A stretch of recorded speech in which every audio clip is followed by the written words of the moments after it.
So Kelly, whenever you're ready, you want to introduce yourself, and I'll pass through the slides or activate any videos you need. Okay, yeah, you can actually just start the video and then I'll go into it. Oh, not available? Of course. Why would things work? I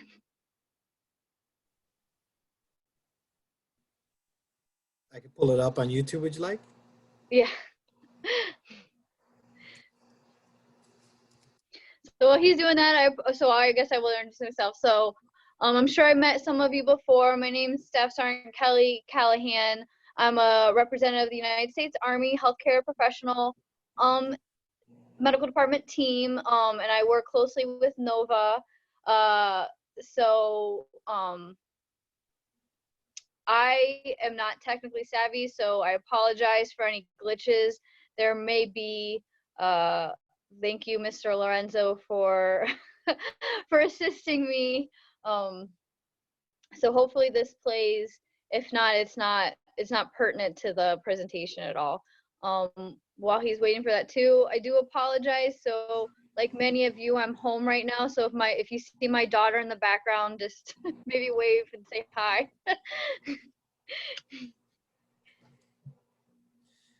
So Kelly, you see it on your side? Yes, sir.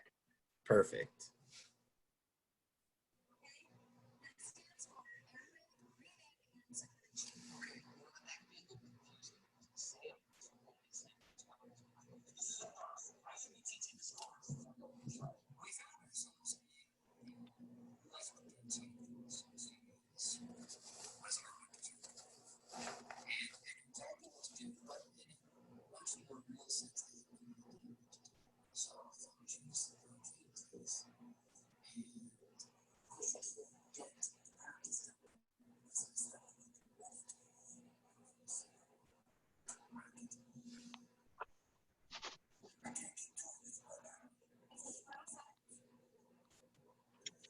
So it's not really, I don't think it's working that well. What was that, Kelly? I don't think it's working that well. Okay, you're not able to see it on your side? So I'm not, I can see it, but it's like you can't hear it when it's just like being delayed. I don't know if the students see the same thing as I do. So I'll just explain. Let's jump into the presentation then. Yeah. So I don't know how many of you have seen that scene from The Office or not before, but it's hilarious, and we can definitely send this slideshow presentation out to all of you guys. And I'll send the link to the videos that are in this presentation. So if you haven't seen it, you can get an idea of what the scene is portraying. So I'm a big Office fan. So that scene is one of the employees has a heart attack, so they decide to have a CPR hands-on training, and the scene goes awry very quickly because Michael Scott, the manager, starts singing instead of conducting CPR, and then Dwight, another employee, decides to deem the mannequin dead and starts using the body parts, salvaging the body parts. So I wanted to show that scene, one, as an icebreaker to everybody to have a little smile on their face, since we're all in this quarantine situation right now. We're all home, probably. Some of us may be depressed or having some mental and emotional anxiety. So I wanted to break the ice and get a good laugh from everybody. But also, this scene kind of gives you an idea of the perception of what I had before I joined the Army. So I thought the Army medical professional team was subpar to civilian practices. I thought they were people that failed out of medical school, and the next thing they had was just to go into the Army. And so I wanted to show that scene because that was my perception of the Army. The next video, if you want to try to play it, sir, you can. If not, again, I'll send we can send the PowerPoint with the link to ensure that you can view the next video.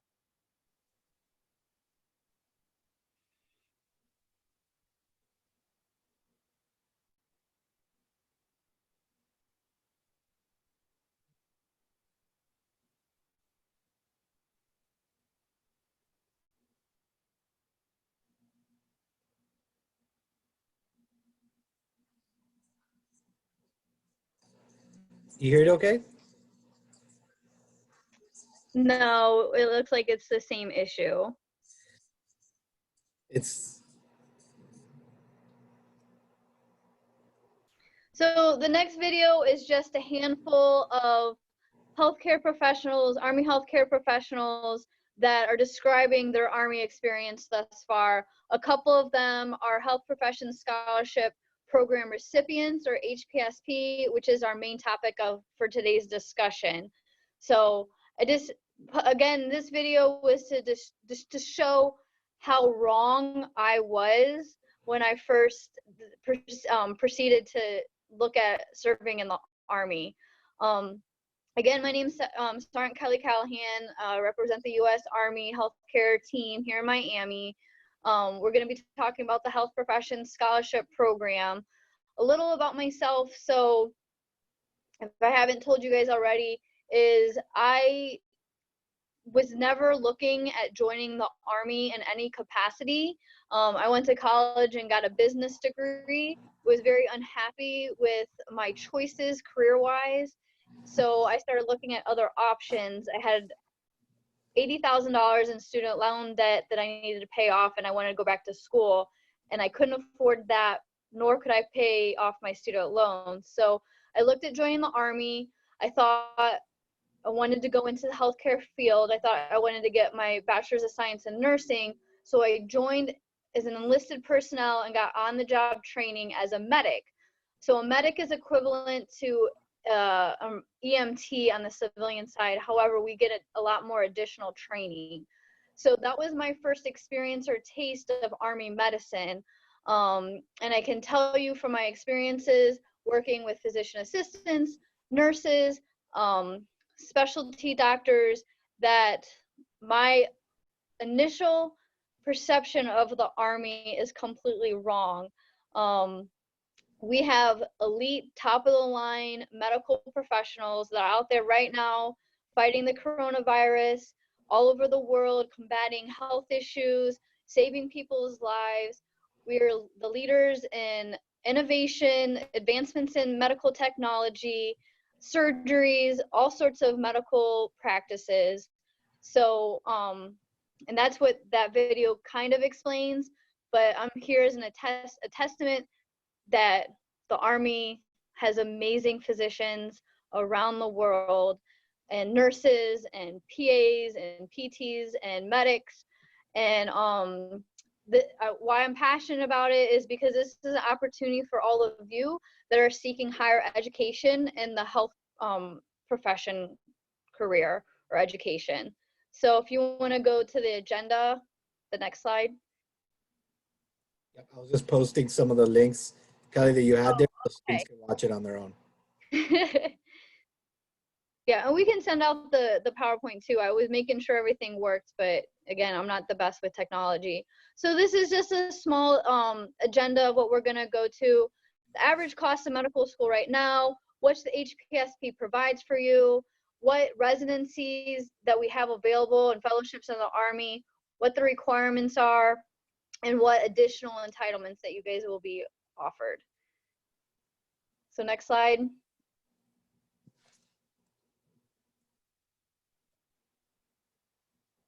Oh, can I do it? No. Okay, never mind. You're good. Yeah.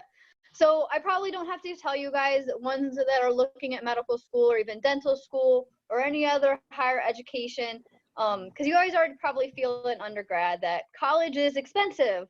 Unfortunately, we don't have universal education right now or free education. So we're paying top dollar to get degrees. And the higher up you go, the more you're going to have to pay. For example, as you can see, that if you decide to stay at Nova South Eastern University, which is a great medical school, DO school, dental school, they have elite programs, you're going to pay close to $250,000 just to get your second degree. That doesn't include all of the costs that you incurred in your undergraduate studies. And this is pretty average across the nation. Is you're going to be paying upward, low end to mid $200,000 to get your medical school. Now I'm going to continue to refer to medical school because that is the most scholarships that we have available, but we do have other scholarships in other fields as well. So if you have questions, please like save them and we can address them at the end. So again, medical school is expensive. So this is why the HPSP is a great opportunity for you to continue your education. If you want to go to the next slide, sir. So the HPSP, the Army HPSP will cover 100% of your medical school tuition. So if you decide to stay at Nova, which is one of the most expensive in the state of Florida, we got you. If you decide to go on to Harvard, if you want to go out to California, Colorado, wherever you want to go, we will pay your tuition. You don't have to worry about it. It's nice. When you're going to your medical school interviews, you can say, hey, I either got the scholarship or I'm applying for the scholarship, so you don't have to worry about me financially.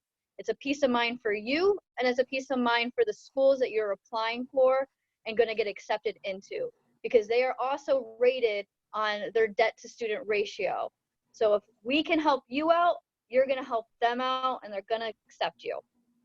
We're also going to cover books and associated fees and equipment. So you all know in undergraduate, those books, textbooks are $100 a pop. Medical books are just as expensive, if not more. Plus, you're going to have to get, some schools require iPads, stethoscopes, microscopes, all sorts of additional equipment that adds up.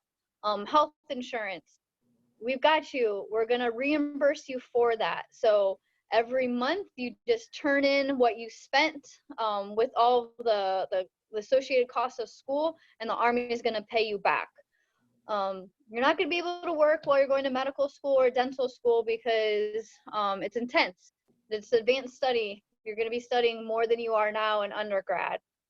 And so we're going to provide a stipend for you. Now, every year it goes up. So approximately $2,300 a month. That is taxable.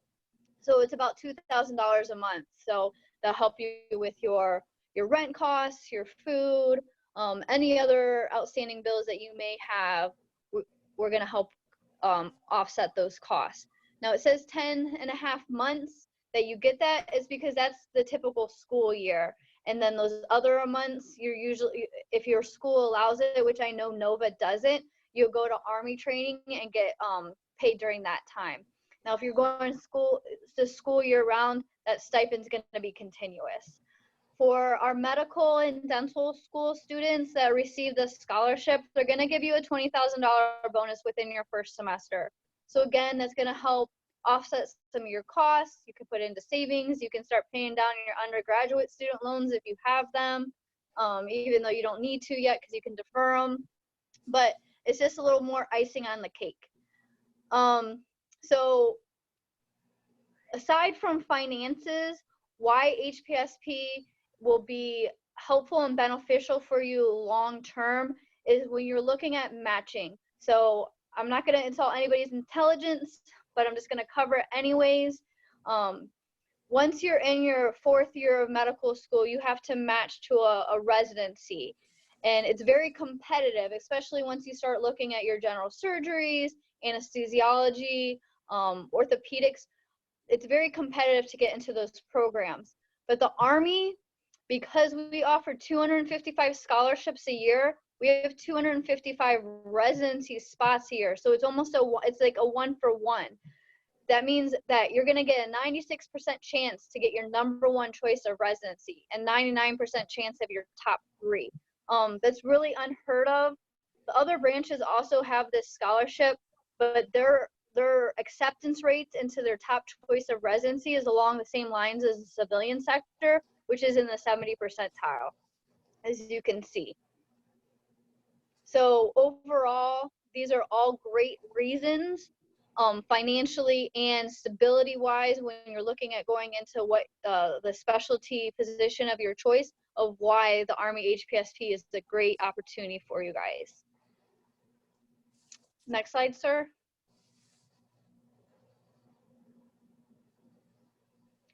So again, I'm gonna go back to my initial, my misconception of the Army, that we have subpar physicians. Well, these are statistics based off our residency and our graduate education programs. So we're certified through the American Council for Graduate Medical Education. 95% of graduates are first-time board pass rate, which is higher than the civilian average. And it's because they're giving you time during your residency, and you're working so closely with other commissioned officers in your field to ensure that you're going to pass. You can see 100% first time pass in 14 different specialties, which is great. And you can see it's anywhere from 70 to 90% on the civilian side. This is another reason why you guys should be looking at the Army HPSP scholarship to fund your education, and then to ensure that you're going to be board certified in the specialty that you spent all that schooling and time trying to achieve.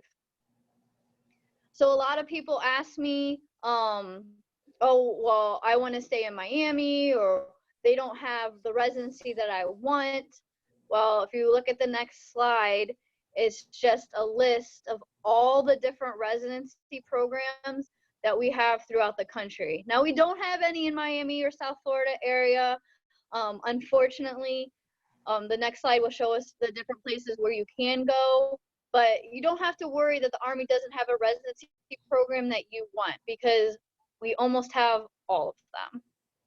I'm not going to go over at all of them individually. So residency locations, again, none in Florida, unfortunately, but I always tell people, like, you don't want to limit your opportunity to do something that you truly want and achieve your dreams based off a location, because you don't know if you're going to match into a local residency. If you went to Nova or you went to and you're trying to stay here for your residency, there's no guarantee.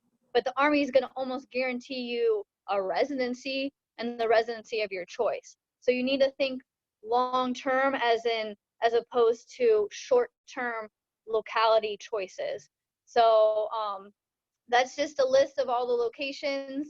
I was in Hawaii for 5 years. Great place to be. I recommend it to everybody. Go to Tripler. I mean, Augusta, Georgia is only 8-hour drive from here. So there are more local choices for you guys. Go to the next slide, please, sir.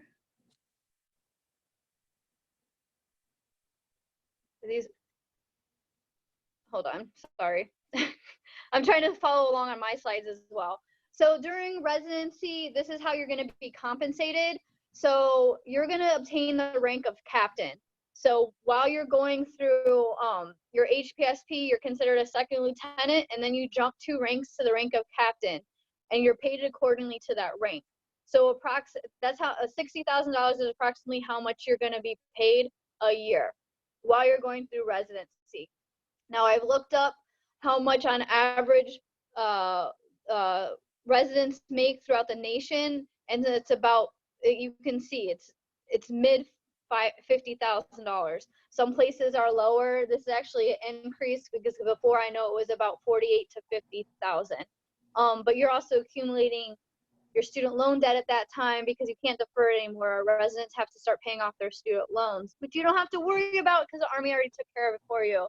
And an interesting side note, if you can see, is that females are paid less than their male counterparts during residency. Not true in the Army. The Army were paid equally across the board.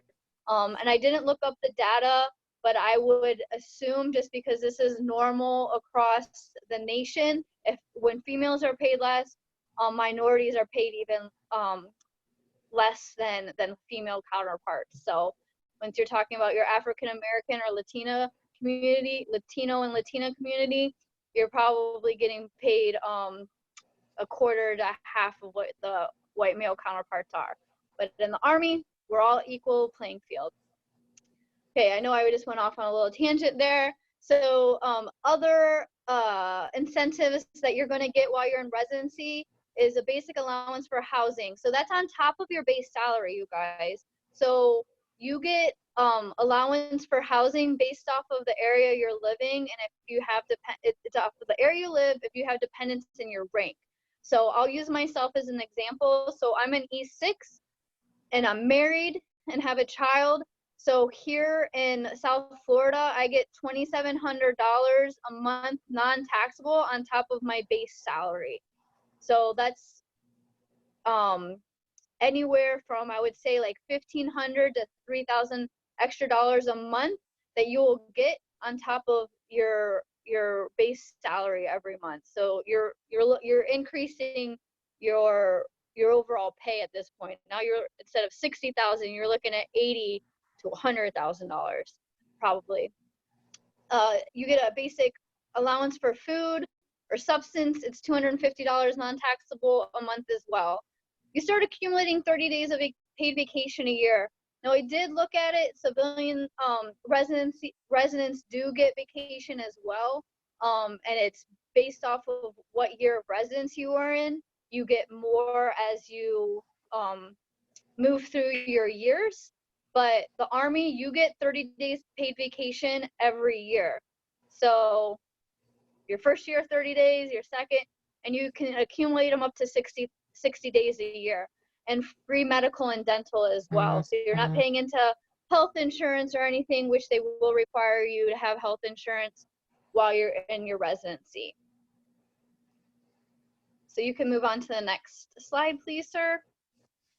And if you guys need to stop, I know sometimes I talk fast and it's a lot of information. You just write a question at the bottom, we can try to address it. So fellowships, I know this is something a lot of people are looking into further on down the road. I mean, you guys are amazing students and always thinking towards the future, and you're not just going to stop at getting your residency. You want to get on and get that niche specialty, which is where the fellowship comes in. Now, you can go straight from residency to fellowship in the Army just like you can in the civilian sector, but those rates are low. They're low at the civilian sector and they're low in the Army too. I would say, I know I looked at the data at some point. I want to say it's around 20% will go from residency to fellowship in the Army. And the reason why usually civilian sectors and the Army want to go to, want you to wait to get to your fellowship is because one, they want you to have experience, and they want to get their money's worth out of you. They want you to start working, but also because you don't know necessarily if like what niche fellowship that you want to go into, and it's not until you get that overall experience where you really get an idea or a sense of where you want to go. So again, there's a long list. It takes up almost 2 slides, I think, of all the different fellowships that that the Army has available through the Army or through our alliance partners. And you can see like top of the line hospitals that we have fellowship partners with, Johns Hopkins, Duke, University of Pennsylvania. So we've made that connection and partnership with some elite top of the line training facilities that you'll be privy to through the Army, and get probably a higher chance of getting into those fellowships than you will if you're going to the civilian sector and you're doing your residency or you're working and then trying to apply for a fellowship. Just so you guys know, and I'm sure you guys already do know, again, not trying to insult anybody's intelligence, but let's say you're board certified as a resident and you start working for a couple years, and then you decide that you want to continue your education and get a fellowship. Well, you're in essence going back to school. You're going to take a pay cut at that time. The Army, you're not. You're going to sustain the same level of salary and incentives that you already have. So you don't have to worry about adjusting your financial situation with the Army. You're going to maintain that same level. And the Army really wants their doctors to get fellowships. They push really hard and encourage doctors to get fellowships because it makes you a more well-rounded, marketable, elite physician. We really want our officers and our medical personnel to be the best in the business. We want all the education that they can possibly get. And again, don't have to worry about it because the Army's going to pay for it. If you want to go to the next slide, that this shows more fellowships, sir. And then wait, then the next slide. So eligibility. So there are some minimum requirements that are people have to make, because unfortunately, just like medical and dental school and all of the other higher education, we can't accept everybody. I would love to, but we have to make a standard. We have to meet that standard. So you have to currently be applying. So you don't have to be accepted. You just have to be actively applying to medical or dental school or whatever school that you're trying to go to start the process with us. Now, we sometimes applying or getting the scholarship will help you get into the school that you want. I've definitely written letters on people's behalf, like, hey, this person got a scholarship, like, hint, hint, nudge, nudge, you might want to accept them. Not saying it was my letter, but I have seen people get into the school after that. You must be a U.S. citizen, not a permanent resident. You must be able to pass a military physical and FBI background check. So with the medical school, HPSP applicants, there is a set of minimum application criteria. So you do have to have an overall 3.2 GPA or higher. So it's not just your sciences, it's all. So your English and your math and your gym or whatever electives that you have, plus all your sciences. You have to either have a bachelor's degree or in your final year of getting your bachelor's degree, and then like that we receive a dean's letter that verifies, hey, yeah, you're going to graduate in May. And then an MCAT score of 500 with individual line scores of 124 or above. So those are the minimum requirements for the medical school application. If some of you want to know what the other requirements are, if you're looking at going to veterinary school or optometry or dental, what have you, please ask me those questions at the end and we can go over them. Next slide, sir. So training, a lot of people are concerned with training. Is it going to jeopardize or mess up my schedule at school? No, absolutely not. So the Army's main priority is to ensure that you get your education. So again, like I said, NOVA, I know in particular, goes year round for all of their health professional degrees. So you are not required to attend any training. Now, if you do go to some schools, like, so I have 2 scholarship recipients that are LECOM in Bradenton, Florida, and they have the summer off. So this summer, they're going to go to the direct commissioning course, which is in Fort Sill, Oklahoma, and it's approximately 4 weeks long. Now, this course is not like when I went to basic training and I had drill sergeants give me the knife hand, yelling at me, sleeping with like 60 other women in bunk beds, waking up all times of the day. That's not what you're going to go through. You're going to live in a dorm. You're going to be in a classroom setting, going through PowerPoint. You will go over the basic foundations of what it's like to be a commissioned officer and go over like our physical fitness training program. The second year, if your school allows it, you go to basic officer leadership course. That's 6 weeks long, and that's in Fort Sam, Houston, Texas. Fort Sam, Houston, Texas is the main headquarters for anything medically related for the Army. It's a huge, huge facility. I was there in January doing, going through training course so I could get promoted. And that's where you'll go as you move on in your career. So again, you stay in a hotel at this one. Again, it's death by PowerPoint classroom setting.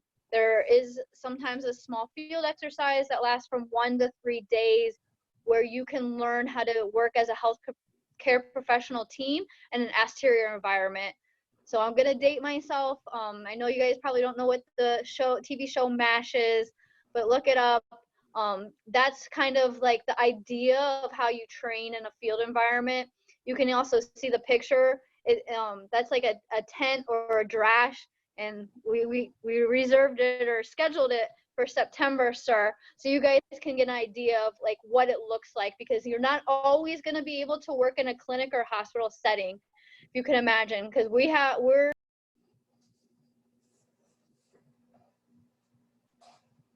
Kelly, I think you muted.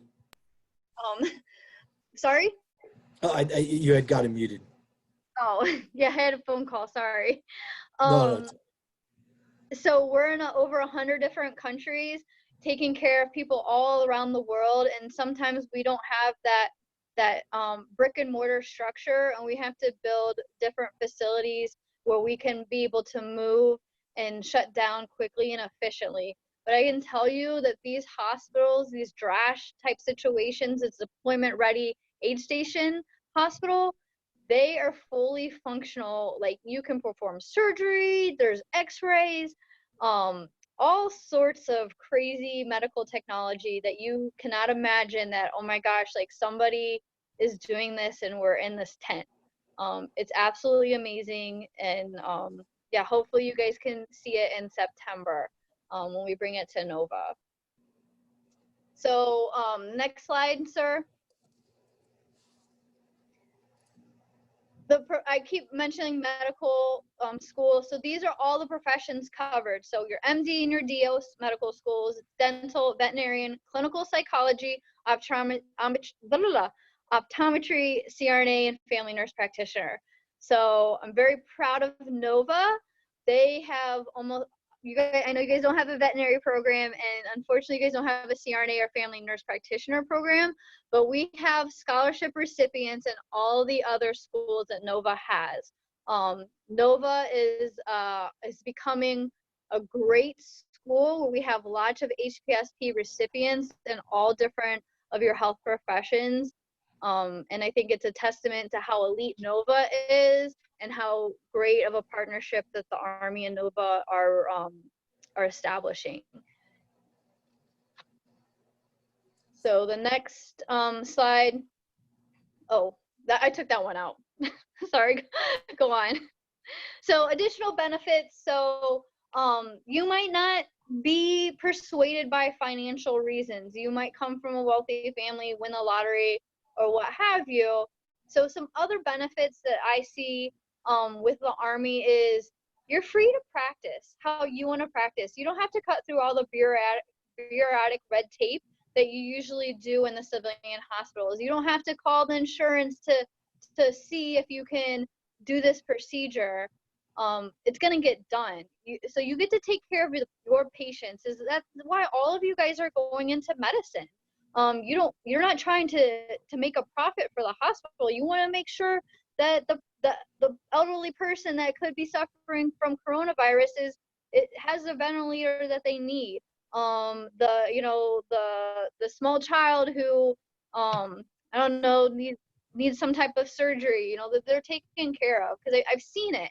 I've seen it on both sides, because now here where we don't have a military installation close, like I have to go through civilian doctors, and it takes a lot longer sometimes because I have to get my medical insurance to approve everything, where if I'm on a military installation, it's like, okay, you need this, okay, here you go, like walk next door.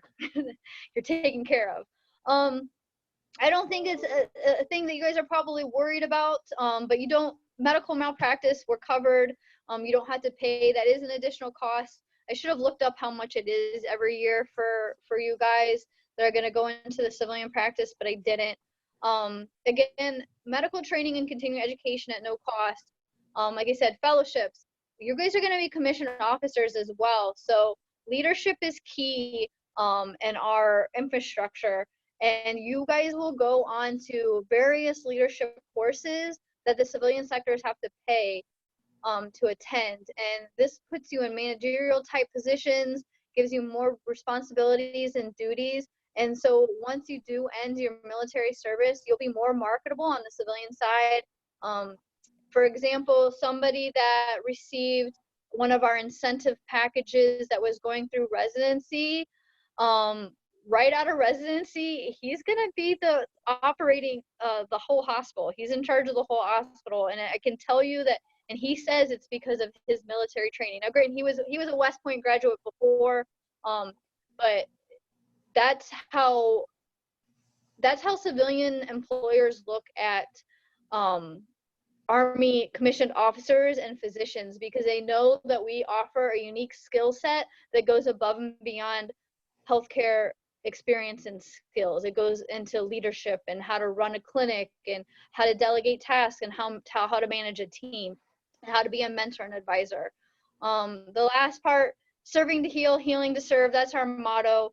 We're here to get our patients better, and that's what we're here for, and that's how, or what I hope you guys will want to join our team for.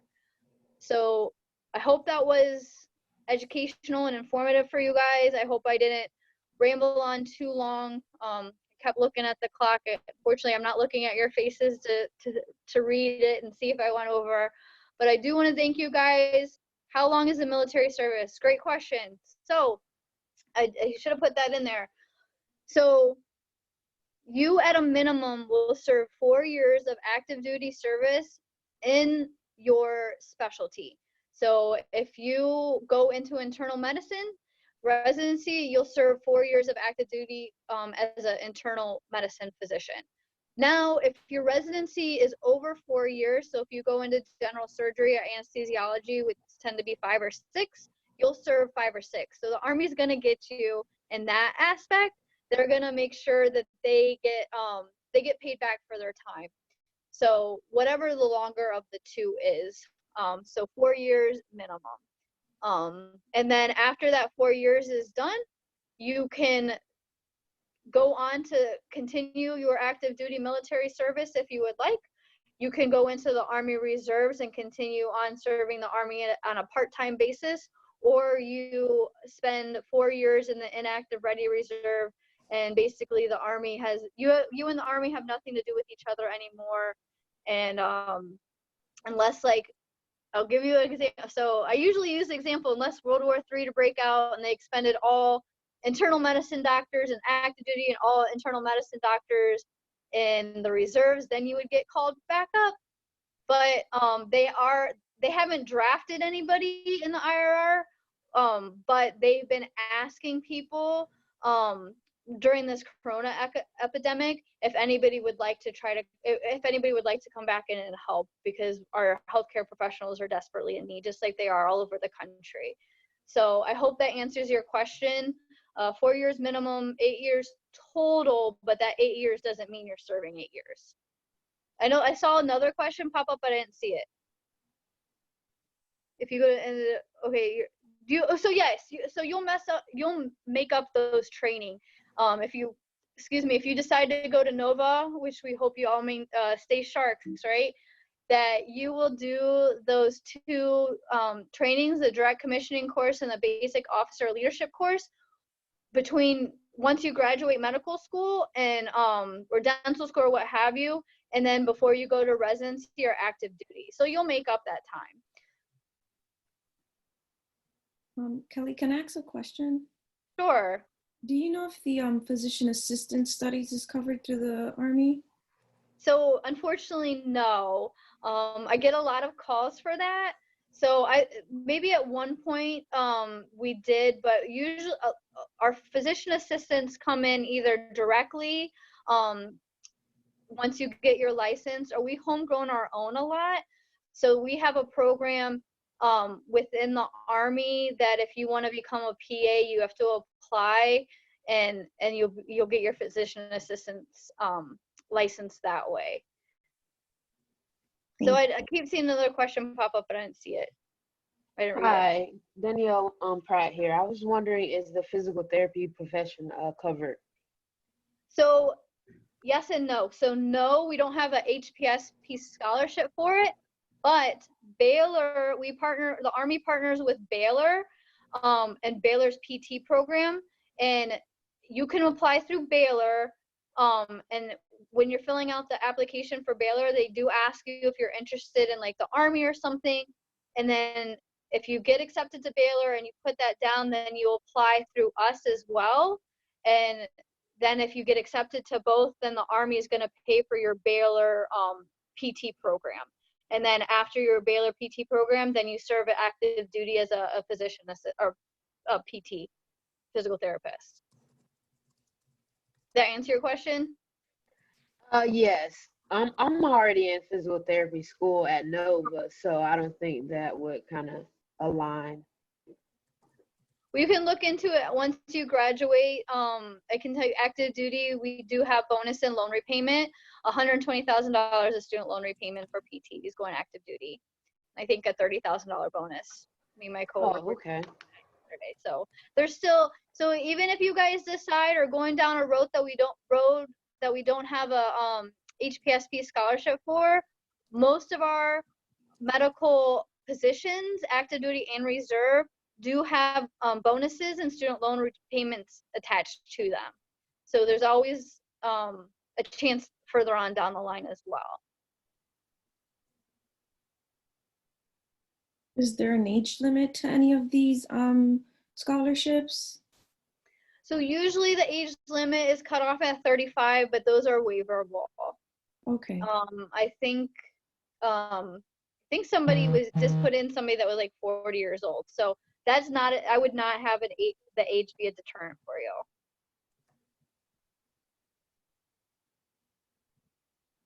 Any other questions, Mr. Lorenzo? Oh, this was super helpful, Kelly. Thank you for taking the time. This recording is going to get posted on our YouTube page, NSU Career. But thank you for taking the time. And Kelly, thank you for taking your time and sharing your insight with the program. Of course. So, yeah, can you just send me the link to that, sir? And then Absolutely. also, I want to thank all of you guys for taking the time during your day. I'm sure you guys still have hectic schedules. Because this is this finals. Actually, question in a second. Yeah, this is finals week. That's what I thought. So thank you. So to your question, Danielle, is everybody can always be deployed. But again, when I first joined the Army, I was scared to deploy. But now it was an experience. So I went to Afghanistan for 12 months as a medic on a line unit with infantry and cavalry scouts. So I was in harm's way on a regular basis, but that was an experience that I'll never take back. It totally changed my life. It opened up my eyes, and I'm so grateful for what we have in this country because of it. Again, I'm a medic, so I'm a healthcare professional. So I joined because I wanted to save people's lives. I wanted to have an impact on their overall well-being, and I got to truly do that in Afghanistan. Passing out Tylenol was like, it's so simple and it's so minuscule when you look at it here in the United States, but they were so thankful over there. But as a physical therapist or as a doctor or as a nurse, you will not be in direct line of fire like I was. You'll be in a clinic, hospital type setting, even if it's a trash tent type situation, but you're going to be behind a protective barrier. You're not going to be going out into the community. You're not going to be slinging a weapon asked to fire back at people. You're going to be there to take care of people, to save soldiers, their families, our allies, and even our enemies' lives. That's what you're there to do, and we're here to protect you. So great question. Hi, I'm Dana. I have a question. When you say physical training, what does that consist of? Physical training, is that what you said? Yes. Okay. Oh, when I was talking about when you go to the training and you'll cover physical training or physical fitness training. Yes. So once you're in active duty or Army Reserves, you're required to take a physical fitness test twice a year. So currently the standards are 2 minutes of push-ups, 2 minutes of sit-ups, and a 2-mile run. And you, based off of your age and sex, you have to meet a minimum requirement. They were supposed to change the PT test or physical fitness test, sorry, in October of this year, but because of the coronavirus, they pushed that date back. It's going to change to 6 different events. So that's what I mean by physical fitness training, because even though you're going to be a healthcare professional, you're not going to be running and gunning. You still have to maintain an overall level of fitness and military appearance, because we're supposed to kind of look all the same or trim and fit. So does that answer your question? Yes, it does. Okay. When what's that next question? Okay, I was gonna ask, do you have to be an undergraduate or a graduate to apply for the scholarship?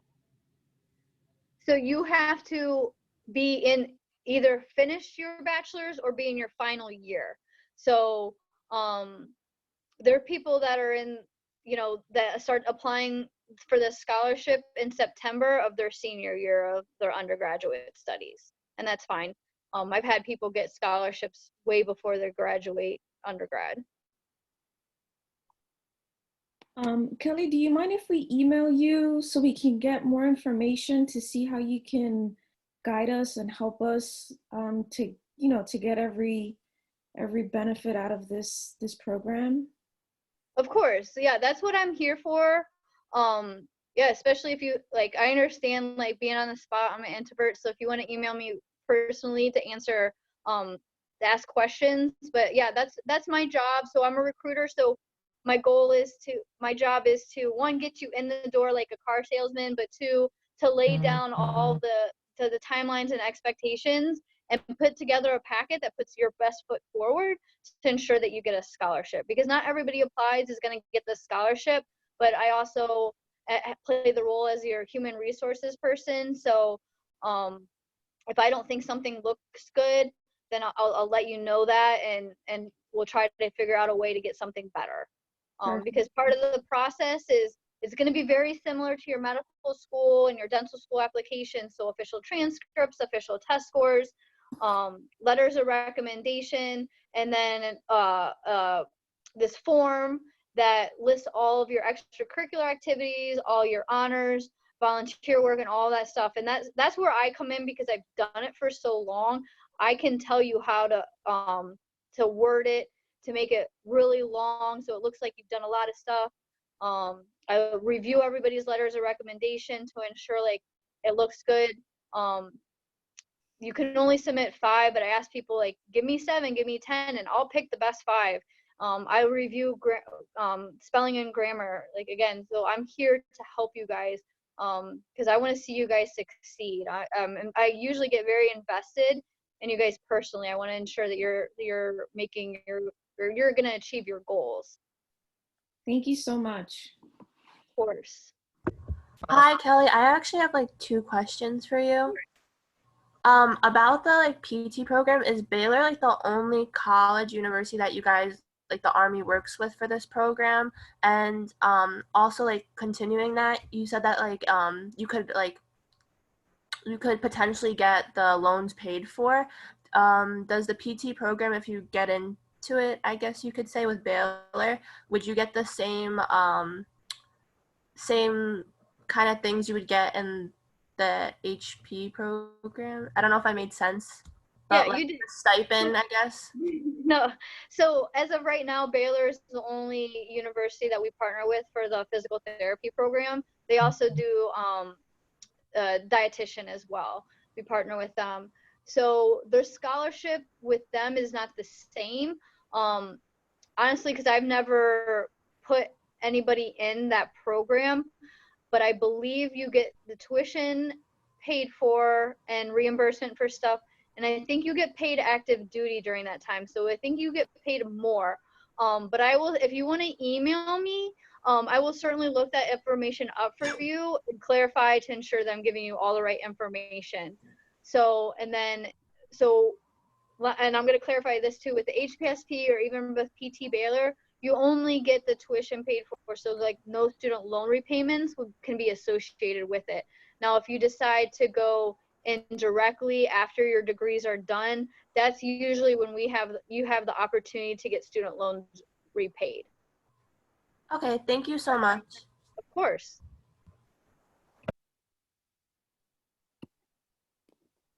So yeah, if you guys don't have anything else, like again, I said, thank you so much for your time and for giving me this opportunity to talk to you guys today.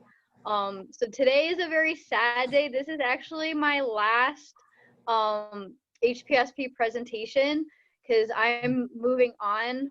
June 1st is my last day, but I will still have the same contact information, and I will be staying in the area because I am going to become a Nova Shark. I'm I'm going to start grad school in the fall. So I'll be in the area. I'm still going to be working very closely with the local healthcare recruiting office here in town. Also, I'll be a student and working at Nova. So again, thank you guys. It's emotional for me because I've been doing this for 3.5 years. So I appreciate the opportunity to give my last HPSP presentation. So thank you, Mr. Lorenzo, for setting this up. Kelly, thank you for all you do, and look forward to the next chapter working together. Yeah, of course. If you don't mind, I do have one question. Sure. I noticed that the Air Force and the Navy also had scholarships. So what is exactly the difference in these scholarships, and what would be the different roles that we would play if we were to in one of the different scholarships? So great question. I always wait for somebody to ask me that question. So the scholarship itself comes from the Department of Defense. So the Air Force, Navy, and the Army all have the exact same financial scholarship. Where it differs is because the Army is the largest entity, we have the most scholarships available. So the Air Force is the smallest, and then the Navy. So they have, so the Navy has more than the Air Force, and the Air Force has the least amount of scholarships available. So that's one. So your chances increase with the Army. And then two, where it differs is once you're matching into residency. So I'll tell you that the Navy requires at least a 1-year general medical officer tour. So a GMO tour, and usually that's going to get done on a ship. So all great programs and branches, but one, I couldn't spend a year on a ship or 6 months on a ship, and two, if I was going to be a medical doctor, I wouldn't want to spend 4 years going through medical school not to go directly into a residency and do a GMO tour. Sometimes I've heard of 2 years of that as well. Also, the Air Force and Navy, their rates or ratios of getting into a residency of their choice is along the same lines as the civilian sector. So you've got about 70 to 80% chance. I've heard a lot of times that the Air Force and Navy, they have to match into civilian sectors, their civilian residencies, which some people are like, that's a great thing. Like, I don't have to be part of the military while I'm going through residency. Yes, but you're not going to get paid either. So you're not going to get all the pay and benefits that you do with the Army, or if you are in a Navy or Air Force residency, if you're in a civilian residency, and then you still have to make your 4-year time up after your residency, even if you do civilian. Thank you so much, and Yep. congratulations on becoming Shark. Oh, thanks.